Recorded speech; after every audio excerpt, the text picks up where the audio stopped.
This channel does not promote any violent, harmful, or illegal activities. All content provided by this channel is meant for an educational purpose only.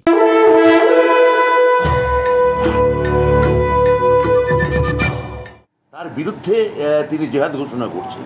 ফলে আমার মনে হয় যে বাংলার সমস্ত মহিলারা এটা খেয়াল করুন যে কিভাবে বিজেপি ধারাবাহিকভাবে এখানকার নারী জাতিকে অপমান করে, গাঙ্গে উপত্যকার যত মহিলা আছেন তাদের কিভাবে অপমান করতে ভালোবাসে, এইটা আমরা খুব দ্ব্যর্থহীন ভাষায় আপনাদের সামনে তুলে ধরতে চাই। এইটাই আজকে রাজ্য ইলেকশন কমিশনকে আমরা আমাদের 10 জনের একটি প্রতিনিধি, যেখানে দেখতে পাচ্ছেন 7 জন আমাদের মহিলা সতীর্থ, আমাদের অগ্রজা সমনেকা আছেন, আমাদের জুনিয়র আছেন, আমরা 3 জন আমরা এখানে এসে জানালাম। আমার ধারণা রাজ্য ইলেকশন কমিশন যথাযথ ব্যবস্থা নেবেন। তারা মূল কেন্দ্রীয় ইলেকশন কমিশনকে, নির্বাচন কমিশনকে জানাবেন বলেছেন।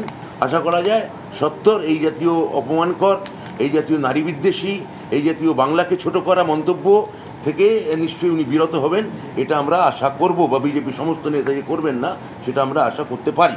এবার আমি যদি ইংরেজিতে কেউ বলেন, আর লাগবে কিনা শশীদি বলুন, হিন্দিতে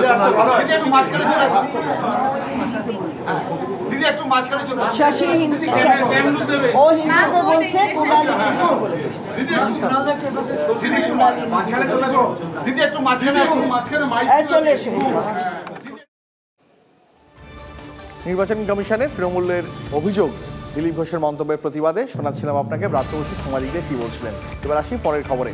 ভোটের আগে লাগাতার গোলাগুলি, আতঙ্কের চাদরে ভাটপাড়া এলাকায় আধা সেনার রুটমার্চ সত্ত্বেও কেন হিংসা থামানো যাচ্ছে না, প্রশ্ন স্থানীয়দের।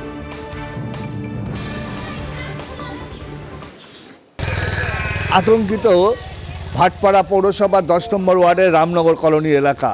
থমথমে ভাব, ভোটের মুখে আতঙ্কের ছাপ ভাটপাড়া এলাকায়। ফের 4 রাউন্ড গুলি চালানোর ঘটনায় আতঙ্কিত সবাই। ভাটপাড়া কি শান্ত হবে না? ভোট আসছে, তাহলে কি আরও উত্তপ্ত হবে? 4 কোম্পানি আধা সেনা দেওয়া হয়েছে, অর্থাৎ সেন্ট্রাল ফোর্স দেওয়া হয়েছে ব্যারাকপুর পুলিশ কমিশনারেটকে। সেই পুলিশ কমিশনারেটের সেন্ট্রাল ফোর্স তাহলে কী করছে? নামমাত্র কি তাদের রুট মার্চ করে বসিয়ে রাখা হচ্ছে? তাদের কি কোনো কাজে লাগানো হচ্ছে না? এটাই প্রশ্ন স্থানীয় বাসিন্দাদের। ভয়ে সিটিয়ে রয়েছে ভাটপাড়া এলাকার বাসিন্দারা। তারা রামনগর কলোনির বাসিন্দারা ক্যামেরার সামনে মুখ খুলতে ভয় পাচ্ছে দুষ্কৃতীদের দৌড়াতে। ভাটপাড়া থেকে বিশ্বজিতের সঙ্গে অনন্ত চট্টোপাধ্যায়, TV9 বাংলা। টিকিয়াপাড়ার কাছে রেলের পয়েন্টে ত্রুটি, হাওড়া ব্যান্ডেল শাখায় ট্রেন চলাচলের সমস্যা, চূড়ান্ত দুর্ভোগে ট্রেন যাত্রীরা। দেখুন আশিক ইনসানের প্রতিবেদন। হাওড়া টিকিয়াপাড়া কারশেডের কাছে ভোর 5:30 নাগাদ সিগন্যাল ব্লাস্ট করে এবং যার ফলে হাওড়া থেকে যে হাওড়া 1 থেকে 6 নম্বর প্ল্যাটফর্ম রয়েছে, সেই 1 থেকে 6 নম্বর প্ল্যাটফর্মে কোনো ট্রেন ঢুকতে পারছে না এবং কোনো ট্রেন বেরোতেও পারছে না, যার ফলে কিন্তু যাত্রী দুর্ভোগ চরমে উঠেছে হাওড়া বর্ধমান মেন শাখায়।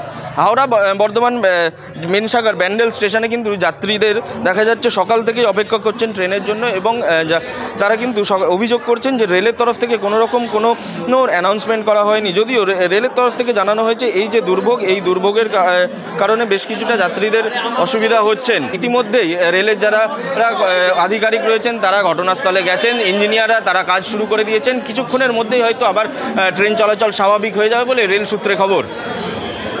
ব্যান্ডেল থেকে ক্যামেরায় অমল চক্রবর্তীর সঙ্গে আশিক ইনসান, TV9 বাংলা।